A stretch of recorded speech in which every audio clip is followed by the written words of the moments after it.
all forms of racism in Northern Ireland. The TUV MLA, Timothy Gaston, spoke during yesterday's debate. But there are also greater pressures in my constituency. Seeing a doctor, seeing a dentist, something which, whether you like to admit it or not, that immigration has played a part in. There are pressures in schools. Immigration has been a factor, mainly due to a language barrier. Yes, years of underinvestment from this place within the departments have played a part in that. But burying your heads in the sand won't make this issue go away. Timothy Gaston joins us now. Evening to you. Good evening. Just that response in the chamber, first of all, Mr. Gaston. I mean, what did you make of that? Well, it's a case of those that preach tolerance weren't very tolerant listening to my views yesterday. And indeed, from speaking in the chamber in my first speech, I have received multiple people who have contacted me, fathers, mothers, grandparents, who share similar concerns to myself. And they were disgusted by the treatment that some gave me in the chamber yesterday. But do you feel that was the right place to make those comments? Well, it's like this. If you don't make them in Stormont Chamber, if you don't allow people to protest peacefully on the streets, where is that medium? Where do you let that pressure out at? You know, we are in a dangerous position here. Yes, we'll start off. All violence is wrong. Yeah, because it hasn't all been peaceful, just to make that clear, obviously. Yeah, but, there's a small minority of people that have been counterproductive to the legitimate concerns people have. So to start off with, all violence is wrong. I condemn the violence that there has been in recent days to both property and to people. But there's a bigger question, there's a wider discussion to be had here. You have to identify what the cause of this is.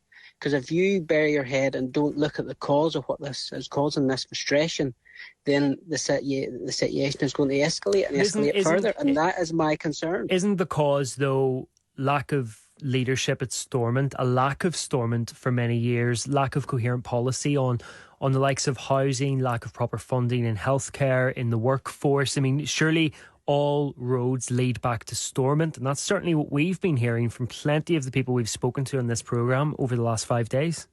Well, I would go one step further. All leads back to Westminster as well. You know, they can't shy away from the problem of uncontrolled immigration coming into the UK.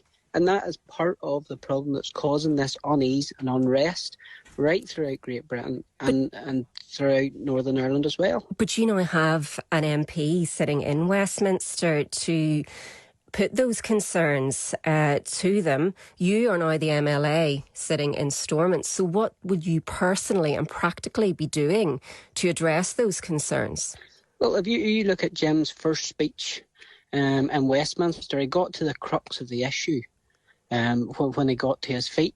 In his maiden speech, after he talked about his own constituency, he was raising them concerns directly to the government. So by all means, TUV will be, and as I done yesterday in my first speech in Stormont, we will be raising these concerns and making sure. But what aware. Practically will you actually be doing? Will you be going to the Communities Minister to ask for more social housing?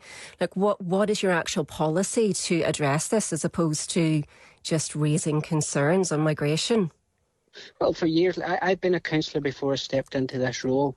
I've been actively campaigning for more housing. There's a housing crisis within Northampton. There's a housing crisis specifically within Ballymena. And across Northern Ireland in general. Absolutely, but you're asking me what I'm doing. So I have been campaigning locally for more investment, for more social housing to take the pressures off the waiting lists. I've been campaigning for when it comes to doctor surgeries, when they've been coming to the end of their contract, to get a new contractor in place, and for people to see their doctor in a more timely fashion. Like, all these factors lead in to the bigger conversation that we need to have. They do indeed. But we've just heard from Pauline Shepherd there, who said we absolutely need the migrant population. A third of nurses are coming from abroad to prop up our health and social care systems. So is migration really the problem? Is it not more a housing problem that you need to be dealing with on that level? It's the uncapped legal and illegal immigration. Like, I gave the example of my constituency, Right Bus. who were in contact with me but this the week. people who are working here are legal workers that are working in. There's legal and illegal migration. So we obviously have a lot of legal migrants working here, and and as far as I'm aware, we don't have a huge illegal migration problem. If you let me expand on that point, as I raised in the chamber yesterday, right bus depend on foreign workers to come in. They have had to go to the Philippines to get 600 skilled workers to come in to work in the factory in Gogorm. Our industries right across Northern Ireland depend on foreign workers to come in. And people deserve to come here. They contribute to society. They integrate in the local communities, and they should feel safe when they come here. They absolutely do, which is why I'm asking, is that the appropriate place to bring it up in the chamber when you have people looking on to do that? Well, where do you suggest that then you bring that up to have that discussion? Because if it's not the place for an MLA or it's not the place for an MP, where do you have that discussion? As I said in my opening remarks yesterday... Would it not be within your communities and at other sittings within this, the Stormont Assembly, within the chamber? You have to raise this, you have to raise this at the right level. This has to be something that's put on the agenda of the executive to deal with the government and Westminster to deal with. And if you shy away from the issues, you're part of the problem, because people need to understand what the legitimate concerns are that's out there. Okay. Well, listen, we will leave it there, Timothy Gaston.